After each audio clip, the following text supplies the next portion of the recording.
안녕하세요. 부자된 매직TV 시청자 여러분. 오늘도 이렇게 소중한 시간을 내주시고 제 영상을 시청해 주셔서 감사합니다. 오늘은 2022년 12월 11일 늦은 저녁 시간입니다. 오늘 나눌 주제는 금융감독원에서 발표한 비대면 금융거래 민원 현황 및 소비자 유의사항에 대해서 한번 알아보고자 하는데요. 우선 본격적으로 배경에 대해서 알아보면 코로나 팬데믹 장기화 및 금융 환경의 디지털화 등에 따라 비대면 금융 거래가 확대되면서요. 관련 민원도 지속적으로 증가하고 있다는 사실입니다. 참고로 비대면 금융 거래란요. 인터넷, 모바일 및 비대면 채널을 이용한 계좌 개설, 대출, 금융상품 매매, 보험 가입 등이 있고요. 민원의 주요 내용은요. 비대면 금융거래 시 온라인 매체 이용 관련 불편, 개인정보 유출로 인한 금융범죄에 대한 피해 구제 요청, 그리고 비대면 채널을 통한 금융거래 시 설명 불충분 등이라고 합니다. 소비자 피해 예방을 위해서요. 주요 민원과 관련된 소비자 유의사항을 안내하고자 해당 보도자료를 낸 것 같고요. 보시면 비대면 금융거래 주요 현황입니다. 아래는 은행은 2015년 12월 비대면 계좌 개설이 허용된 이후에요. 비대면 계좌 개설 비율은 2017년 44.4%에서 2021년 76.1%, 무려 76.1%입니다. 까지 지속적으로 상승했다고 하고요.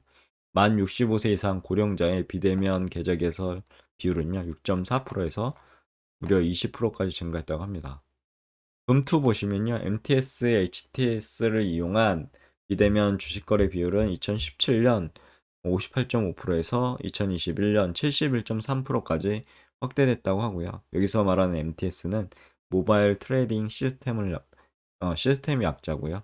그리고 HTS는 홈 트레이딩 시스템의 약자입니다. 핸드폰 또는 PC를 통한 거래 시스템을 말하고요. 보험 보시면 TM과 CM을 통한 비대면 모집 비율은 2017년 10%에서 2021년 11.3%로 증가했다고 하고요. 여기서 말하는 TM은 텔레마케팅, 전화를 통한 모집이고요. CM은 사이버 마케팅으로 인터넷을 통한 모집입니다. 민원 현황에 대해서 한번 알아보겠습니다. 2017년부터 2022년 9월 기간 중 비대면 금융거래 민원은 총 5,069건으로 2017년 415건에서요. 2021년 1,463건으로 무려 3배나 증가했다고 합니다. 은행 한번 보시면요. 2,472건, 48.8%인데요. 가장 큰 비중을 차지하고 내용은 주로 인터넷, 모바일 뱅킹 이용 시 불편 사항 및 금융 범죄에 관련해서라고 합니다. 이은행은요. 1,076건으로 21.2%인데요. 주요 내용은 카드 결제, 리볼빙, 부가 서비스에 대한 설명, 불충분, 카드 부정 사용 관련해서 있다고 합니다. 보험 보시면요. 693건으로 13.7%인데요. 주로 인터넷, 전화 등의 비대면 채널을 통한 모집 과정 중 설명이 불충분이나 상품에 대한 이해 부족 관련해서라고 합니다. 마지막으로 금투는요. 666건인데요. 13.1%예요. HTS, MTS 전산장의 비대면 계좌 개설의 거래 수수료 관련 민원이 다수라고 합니다. 아래는 이제 권역별 비대면 금융거래 민원 현황이고요. 2017년부터 2022년 9월까지인데 이 그래프는 2021년까지만 현재 나와 있는 부분이고요. 2022년 9월까지니까 2022년에 대한 자료는 지금 진행 중입니다. 아무튼 보시면 한눈에 지금 보면은 어, 번영별 비대면 금융거래 민원 현황이 급속도로 증가하고 있죠. 거의 2017년 이후 2018년, 2019년 해가 가면 갈수록 지금 민원 현황은 높아지고 있습니다. 그만큼 이제 비대면으로 여러 가지 이제 금융 거래가 일어나고 있다는 걸 반증하는 거죠. 소비자 유의사항에서 한번 알아보겠습니다. 우선 투자 성향보다 위험성이 높은 금융상품 투자는 신중하게 결정하세요라는 부분인데요. 주요 민원 사례 한번 알아보면 A씨는 증권사 모바일 앱을 통해 수익률이 좋은 펀드를 찾아 매수하였으나 손실이 크게 발생했다고 합니다. 그래서 온라인 거래 시 고위험 펀드의 위험성에 대한 설명이 충분하지 않았다며 민원을 제기한 사례인데요.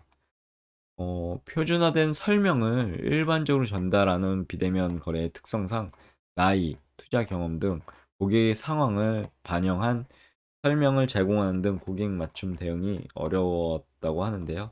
따라서 소비자는요, 금융상품 성격의 위험에 대해서 보다 정확하게 이해하지 못하고 가입할 우려가 있다는 부분이죠. 그래서 이 부분 꼭 금융상품을 만약에 알아보셨으면 그것에 대한 성격, 위험, 그리고 어떤 것을 어, 머릿속에 넣어 두셔야 되는지, 그리고 어떤 부분을 주의해야 되는지 꼭 파악하시고 이렇게 설명 들어보시고 해당 금융활동을 해보시면 좋을 것 같네요.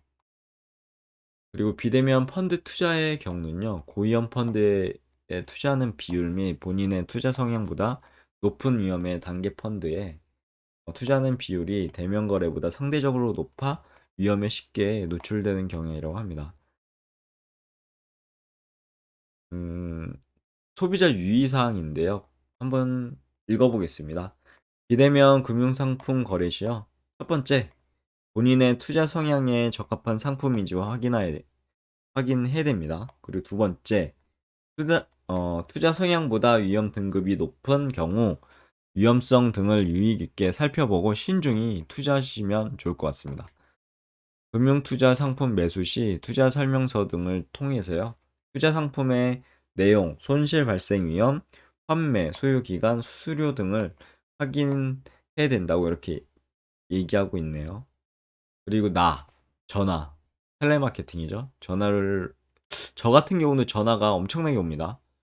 근데 거의 안 받거나 지금 그러고 있죠. 받아도 어, 봤을 때 너무나 이제 제가 이해하지 못하는 부분이 많아서 중도에 끈끈합니다. 양해를 구하고요.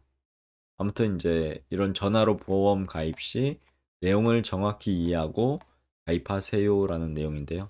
주요 민원 사례 한번 알아보겠습니다. B 씨는 보험 가입 권유 전화를 받고요.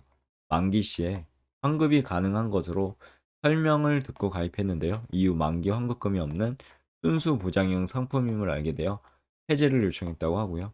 C 씨는 전화 상담을 통해 질병 치료가 보장되는 것으로 알고 보험에 가입했는데 보험금 청구 과정에서 해당 보험은 재해로 인한 사망, 치료 시에만 보장됨을 알고 불안전 판매를 주장하는 민원을 제기했다고 합니다.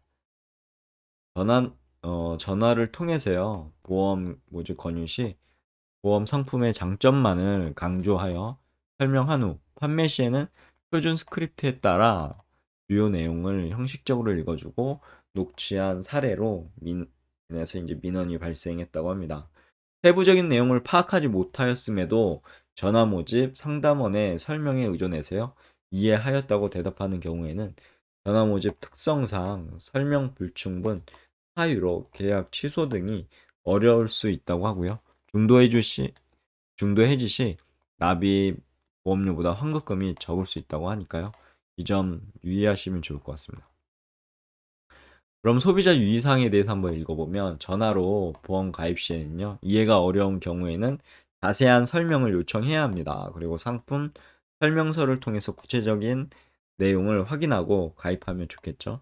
가입 이후에도 교부받은 약관 및 보험계약 서류를 통해서요. 보험 상품의 내용을 반드시 확인하면 좋겠죠. 그리고 소비자는 원칙적으로 보험 증권을 받은 날부터 15일, 그리고 청약일부터 30일 중 먼저 도래하는 기간 내에 자유롭게 청약 철회가 가능하다고 하니까요. 이 점도 머릿속에 넣어두시고요. 개인정보 유출로 인한 금융범죄에 유의하세요라는 부분인데요. 주요 민원 사례 보시면 보이스피싱 사기범이요. D씨의 개인정보를 탈취해서 저축은행 및 신용카드사에서 비대면 대출을 받는 등 피해가 발생하였다며 대출에 대한 채무 면제를 요청했다고 합니다. 그리고 이 씨는요, 자녀 사칭 문자에 속아 휴대폰의 원격 조정 앱을 설치하였고 사기범이 휴대폰에 저장된 신분증 사진 등을 이용해서 비대면으로 계좌를 개설하였다며 금융회사의 본인 확인 절차가 미흡함을 주장했다고 합니다. 금융회사는요, 비대면 계좌 개설 또는 대출 실행 시 신분증 사본 그리고 공인인증서를 활용해서 실명 여부를 확인하고 있었으나 개인정보가 유출되는 경우 명의 도용을 통한 계좌 개설 또는 대출 편취 등 금융 범위에 대한 따른 소비자 피해가 발생했다고 합니다.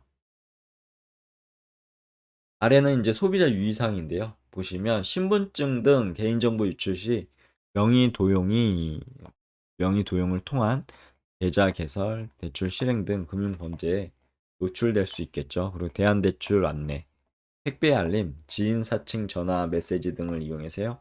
개인정보를 요구하는 경우 진위 여부를 반드시 꼭 확인이 필요하다고 합니다. 확인해야 되겠죠. 그리고 신분증 등 신용카드 사진이 있는데 이것을 휴대전화에 저장하는 경우는요. 휴대전화 분실 해킹으로 인한 피해가 발생할 수 있게 됩니다. 이 부분도 머릿속에 넣어두시면 좋을 것 같고요. 그리고 개인정보가 유출된 경우 개인정보 노출자 사고 예방 시스템에 등록해서요. 명의 도용으로 인한 피해를 예방할 수 있다고 하니까요. 참고해 보시면 좋을 것 같고 플랫폼을 통한 거래 시 금융회사의 정보를 꼼꼼히 살펴보세요. 라는 내용인데요. 주요 민원 사례 한번 알아보면 FC는 플랫폼을 검색해서 금리 3.1% 대출 상품을 신청하였는데요. 은행의 심사 결과 실제 적용 금리는 4.2%였다며 플랫폼이 과장 광고로 고객을 유인하였다며 민원을 제기했다고 합니다. G씨는 플랫폼에서 신용 카드 발급 시 포인트를 제공한다는 광고를 보고 카드를 발급받았으나 카드사는 G씨가 요건을 충족하지 못한다며 혜택 지급하지 않아 이에 대한 부당함을 주장하였다고 합니다. 어, 접근 편의성 및 정보 검색 기능을 갖춘 온라인 플랫폼을 활용한 금융거래가 증가함에 따라서요. 관련 민원도 증가할 것 같네요. 그리고 소비자가 플랫폼을 통한 계좌 개설, 대출 실행 또는 신용카드 발급 시 해당 거래를 플랫폼과의 계약으로 오인 가능성이 있다고 하니까요. 이 부분도 머릿속에 넣어두시면 좋을 것 같고, 그리고 플랫폼 광고에는요, 세부적인 거래 조건이 안내되지 않을 수도 있고, 플랫폼 조회 결과는 확정된 내용이 아니므로 금융회사에서 실제로 적용하는 계약 조건과 다를 수 있다고 합니다. 꼭 해당 내용도 머릿속에 넣어두셔야 될 것 같네요.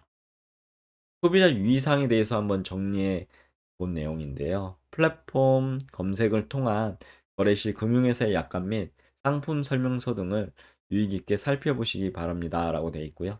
대출 상품 비교 시 조회되는 대출 한도 및 금리 등은 실제 금융회사의 심사 결과와 다를 수 있다고 합니다. 그리고 플랫폼을 통해서 광고하는 계좌 개설 이벤트, 신용카드 신규 발급 혜택 등에 대해서 적용 대상 여부 확인이 필요하다고 하고요. 온라인 거래가 어려운 소비자를 위한 다양한 서비스를 활용하세요라는 부분인데요. 주요 민원 사례 보시면 HC는 수수료가 저렴한 온라인 펀드 상품을 매수하고자 했으나 인터넷 이용이 익숙치 않아 어려움을 겪었는 바, 비대면 매체 사용이 어려운 고령자들을 위한 대책을 마련해 줄 것을 건의하였다고 합니다. 그리고 IC는요, 시각장애로 인해 은행 모바일 앱 이용 시 화면 낭독 기능을 사용하는데 특수문자 인식이 제대로 되지 않아 개선을 요청했다고 하고요. 금융거래 디지털 전환, 비대면 금융거래 증가에 따라서요. 금융기관의 오프라인 영업점이 지속적으로 축소되고 있다고 하고요. 최근 5년간 은행의 10.2%, 증권사의 18.4%등 금융회사 영업점 축소를 했다고 합니다. 어, 그리고 따라서 인터넷 환경에 익숙하지 않는 고령자, 장애인이나 물리적 접근성이 떨어지는 격지에 금융 소비자는 불편을 우려했고요. 아래는 이제 소비자 유의사항인데요. 보시면 소비자의 편의 증진을 위한 금융회사의 다양한 서비스를 확인하시기 바랍니다. 라고 되어 있고요. 세 가지가 있는데 금융회사의 고령화 그리고 전용 상담 창구나 상담 전화를 이용해서요. 직원과 직접 통화하거나 쉬운 용어로 설명을 들을 수 있습니다. 그리고 고령자 또는 장애인 대상 거래 수수료 할인, 보이스 OTP 제공, 그리고 수화 상담 서비스, 그리고 금융에서 모바일 앱의 고령자 모드 등을 활용하면 좋을 것 같고요. 마지막으로 입출금이죠. 입출금 및 잔액 조회 등 간단한 은행 업무는 가까운 우체국에서도 가능하다고 하니까요. 이 부분도 어, 해당 내용 머릿속에 잘 넣어두시길 기원하겠습니다. 오늘 제가 말씀드릴 내용은 여기까지인데요. 간단하게 오늘 내용을 요약해 드리고요. 어, 오늘의 영상을 마치도록 하겠습니다. 보시면요. 우선 배경인데 코로나 팬데믹 장기화 및 금융 환경의 디지털화가 엄청나게 지금 빨라지고 있죠. 그래서 비대면 금융 거래도 어, 같이 이제 확대되고 있는 상황인데요. 이게 비대면이다 보니까 여러 가지 문제점이 발생하고 있습니다, 요즘에. 그 문제점을 지금 타개하기 위해서 여러모로 이제 서비스를 제공하는 측에서는 지금 개발을 하고 있는 부분, 그리고 어떻게 하면 효율적으로 해당 금융 범죄에 대해서 체크를 할 수 있을까 등등을 고민하는 게 제가 비대면 앱을 쓰다 보니까 그런 고민한 부분이 패치가 되고 나와 있더라고요. 그래서 이 부분에 대해서 지금 개인정보 유출 관련해서도 그렇고요. 여러 부분에서 지금 어, 피해 구제 요청이 필요한 부분이 많은 것 같습니다. 그 외에도 민원 현황이라든가 그러면은 3배 이상 증가를 했죠. 2017년 415건에서 2021년 1463건으로 무려 3배 이상 증가. 그리고 한눈에 그래프로 이렇게 알 수 있죠. 그리고 소비자 유의사항도 해당 자료 꼭 금융감독원에 있거든요. 다운로드 받아보셔서 꼼꼼하게 읽어보시고 자신도 이 사례에 포함되는지 아니면 포함 안 되는데라도 다음에 이 사례를 머릿속에 넣어두신다면 여러모로 앞으로 비대면 그런 서비스를 제공받을 때 어, 현명한 그런 투자 판단이 되지 않을까 생각되어지네요. 오늘 영상은 여기까지고요. 내일도 더 좋은 컨텐츠 그리고 더 유익한 컨텐츠 가지고 여러분들 찾아뵐 수 있도록 노력해 보도록 하겠습니다. 이상입니다. 감사합니다. 좋은 하루 되세요.